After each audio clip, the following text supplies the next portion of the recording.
So I've been involved with emergency preparedness for the last probably 6 or 7 years now at the regional level, and before that now as an emergency room physician. So always having that sense of, all right, what's next mentality and what can we do? Kind of thinking outside the box, which up until recently no one's ever put together field hospitals for an environment like this for a COVID positive patient. So trying to take into account the training that we have, extrapolating what I do on a daily basis in the emergency department in the hospital, and applying it on a bigger scale here. So I recently was trained in planning section chief at the end of February, beginning of March. So my training is very fresh. I've been able to serve on the rapid response team for 2 years. And prior to that, working in the field, we had our routine trainings where we'd have sample team exercise and our online ICS trainings. And so those are all great stepping stones for us to be able to jump into this role. I was very hesitant at first because I work in animal feed safety. How would I be able to be of assistance to be able to operate a field hospital?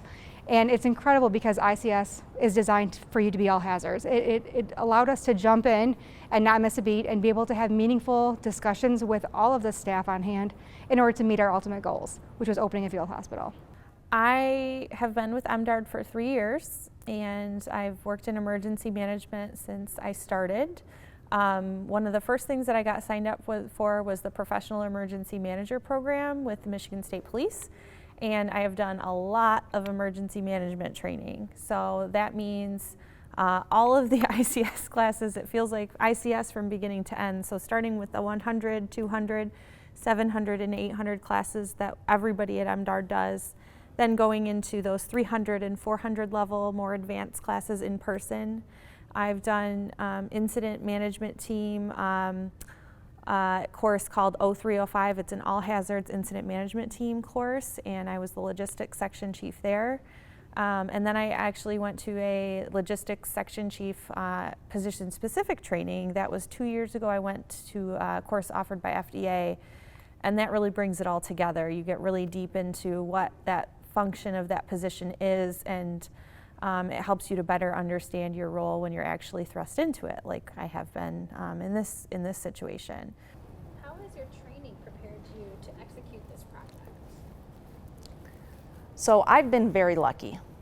I have had a large amount of training. You know, I've had advanced training in the incident command system. I was not one of the ones who had position-specific training, however, but I've had enough training to understand what all the roles are, understand all the terminology, and I've had training that deals with large-scale events, such as this one.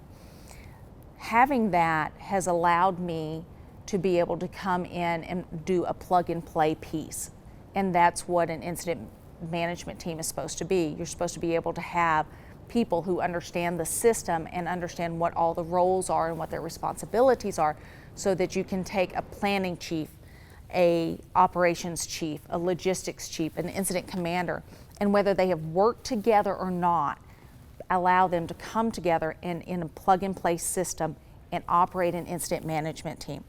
And even though I haven't had those position-specific training events, having the knowledge and having had all of the tabletop exercises, and our department, the Michigan Department of Agriculture and Rural Development, does a lot of exercise, does a lot of tabletops to prepare us for exactly this type of event. In my previous lives and in my previous careers, I was a COO, so I did operational work.